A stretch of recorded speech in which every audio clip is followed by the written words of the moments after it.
Agora um assunto bem importante, viu? Uma pesquisa mostra que 80% dos casos de câncer de pulmão e de laringe está ligado ao tabagismo. E mais, não acabou não, o tabagismo está ligado à morte de 130 mil pessoas por ano. Olha, o custo com tratamento de pacientes com doenças relacionadas ao tabaco chegam aproximadamente a 2 bilhões por ano. Ou melhor, a 21 bilhões, é isso mesmo? Meu Deus do céu, para falar sobre o câncer de pulmão, nós convidamos o cirurgião torácico Petrúcio Sarmento. Muito obrigada pela sua presença. Agora a gente pergunta, o câncer de pulmão é ocasionado só pelo tabagismo ou não? Olha, nós não podemos dizer que ele seja ocasionado especificamente pelo tabagismo. O que eu posso te dizer, né? É que uma estatística até maior, que 90% dos tumores de pulmão estão ligados ao ato de fumar. Quer dizer, está crescendo então. Nós podemos dizer que ele estabilizou de uma forma geral, mas entre as mulheres ele vem crescendo. Então, entre os homens, então? Entre os homens estabilizou, porque atingiu uma faixa etária em torno da população do Brasil de 17%, que hoje é fumante, 17% a 20%. Só que as mulheres, com tudo que elas ganharam ultimamente, em termos da universalização, elas também aumentaram o índice de mulheres que passaram a fumar. Então, praticamente duplicou a porcentagem de mulheres com câncer de pulmão. Mas os homens estão fumando ainda mais que as mulheres ou não? Ainda há o tabagismo mais no sexo masculino que no sexo feminino. Para você ter ideia, hoje no Brasil a principal causa de morte por doença maligna entre os homens é o câncer de pulmão. E na mulher só perde para o câncer de mama. É a segunda causa de morte por doença maligna. Ou seja, está matando muita gente, né? É um verdadeiro problema de saúde pública. Se nós tivermos a estatística mundial das doenças que mais matam como um todo, o câncer de pulmão, ele já se projeta na 6ª causa de óbito no mundo e com previsão para 2020 chegar à 5ª causa de morte no mundo. Meu Deus do céu, um simples ato de fumar causa esse transtorno todo. E como é que ainda tem gente que fuma? É difícil de entender, né? Olha, hoje em dia a principal forma de tentar combater o tabagismo é dentro de casa. Então, o conselho que os pais possam dar para os filhos. E tem um dado alarmante. Acho que tem um exemplo, né? Não adianta o pai e a mãe fumar e dizer, filho, não fuma não, que faz mal. Isso é fundamental, porque os lares que mais têm adolescentes que iniciam no ato de fumar são aqueles cujas mães também fumam. Então, o exemplo vem de dentro da própria casa. Costuma, né? Aquele cheiro, acaba ficando tudo normal, né? Acha normal fumar. Uma pena, lamentável. Alguém na linha? Alô, bom dia. Bom dia, minha linda. Tudo bom, meu amor? Qual é o seu nome? É Mary, do Ernesto Geisel. Mary, coisa bom. Beijo pra você, gostoso. Diga aí, qual a sua dúvida?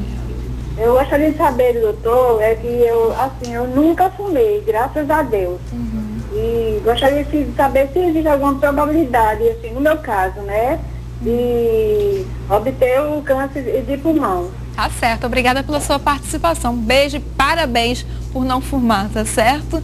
E aí, ela também pode... Essa é uma pergunta importante. Isso se chama tabagismo passivo.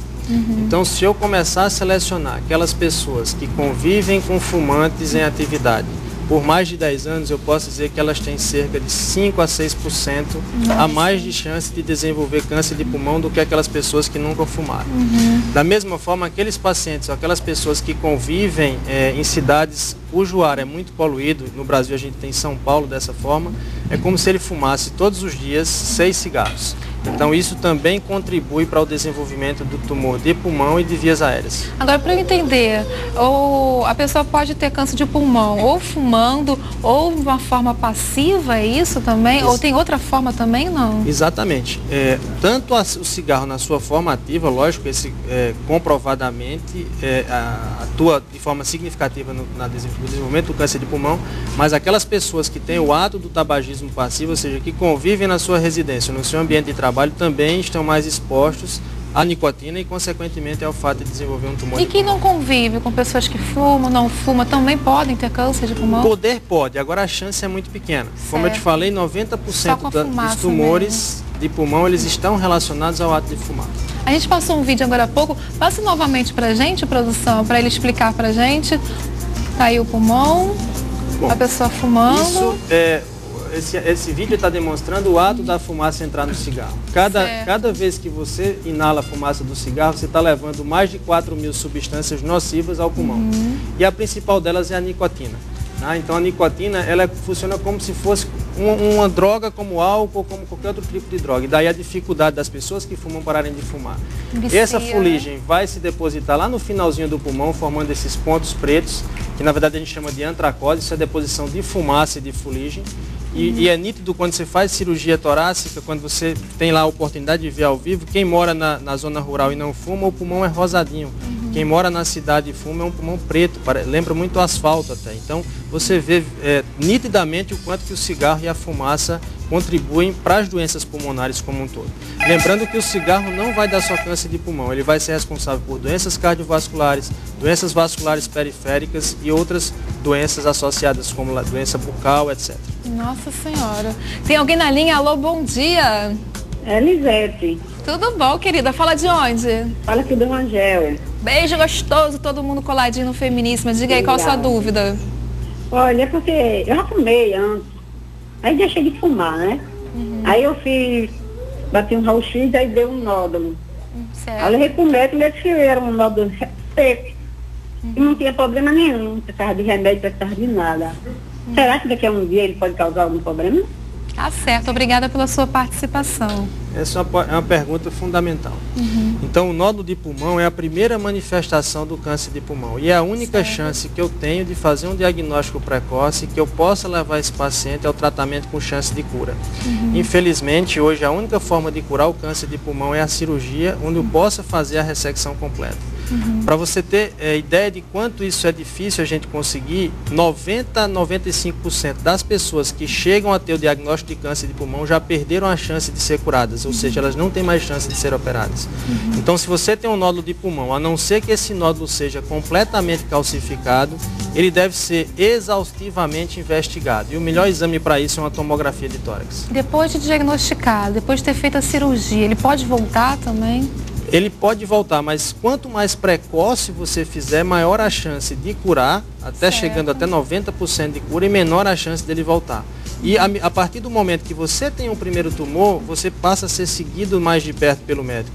Pode até surgir um novo tumor, que nós chamamos de um novo tumor primário. Ele é tratado como se fosse um novo câncer e é ressecado também com a mesma chance de cura. E quais são os sintomas? Tem como perceber que você pode estar... Esse é o grande problema.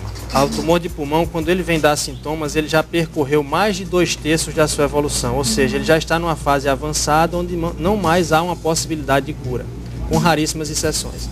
Então, na grande maioria das vezes, para que eu faça esse diagnóstico precoce, ou ele é feito de uma forma incidental, ela foi fazer um raio-x por algum outro motivo e encontrou, ou então, é o que parece ser a grande revolução no tratamento do câncer de pulmão, é se fazer os estudos de rastreamento, que no Brasil já estão se implantando, e esperamos implantar isso no Hospital Universitário em breve, que são as chamadas tomografias de baixa voltagem. O que é isso? Eu tenho um aparelho de tomografia especial, onde eu começo a pegar todos os pacientes entre 55 e 75 anos que fumaram por mais de 20 anos e faço tomografia uma vez por ano.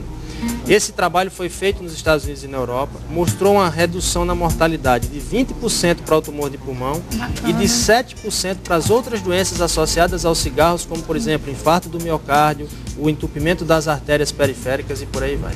Bacana, evoluindo, né? Está melhorando bastante. Mais alguém na linha? Alô, bom dia. Bom dia, Edilane. Tudo bom, querida? Fala de onde? Vai. Aê, aquele beijo gostoso. Diga aí, qual a sua dúvida? A minha dúvida é porque eu já fumei e faz uns 4 anos que eu deixei. Aí tem filho que fuma dentro de casa. E aí? Não entendi a pergunta, entendeu, doutor? Tem um filho que fuma em casa. Certo, obrigada pela sua participação. Graças a Deus ela já parou, né? Já é o primeiro passo, né? Mesmo para quem você já deu o passo principal, que é parar de fumar. Quanto tempo que esse tempo que você fumou surte um efeito sobre o teu organismo? Até 15 anos depois. Então, você só se livra desse antecedente de tabagismo depois de 15 anos que você parou de fumar. E para o teu filho, o exemplo maior que você tem que dar é que você já parou e tem que insistir para que ele pare. E para isso existem programas públicos que oferecem acompanhamento multidisciplinar, com psicólogo, com medicação, com adesivos de nicotina que possam fazer uma retirada progressiva do cigarro para que o teu filho possa parar de fumar também. Tá certo. E você, Laurinha, como é que está o papo aí no @TV Tambaú? Alguma pergunta? Desculpa, o doutor, ele pergunta o seguinte: ele fumou durante 12 anos e parou há 5. Assistiu o VTzinho, quer saber se o pulmão dele tem condição de voltar ao que era antes, que ele acredita que tenha ficado sujo também, preto, né, por conta daqui a 15 anos, né? Sim. A partir do momento que você para de fumar e o teu pulmão vai eliminando gradativamente essas substâncias, uma parte dela não vai sair, mas o que fica lá dentro, depois de 15 anos, ele não mais surte efeito no sentido de provocar o câncer de pulmão. Tá certo, doutor. Muito obrigada pelo seu alerta, né? Que as pessoas coloquem a mão na consciência e cuidem mais da saúde, eu né? que agradeço e peço para que quem fume procure o médico e procure orientação para que deixe esse vício o quanto antes. Se fuma já há muito tempo, é bom bater logo, né? Já começar a fazer o rastreamento, isso é importante. Se você tem entre 55 e 75 anos de idade e fumou por mais de 20 anos, é imprescindível que você procure fazer o rastreamento para fazer a detecção desse câncer de forma precoce. Tá certo, e torcer, né? Para que a saúde esteja bem. Não quer se cuidar, aí não adianta.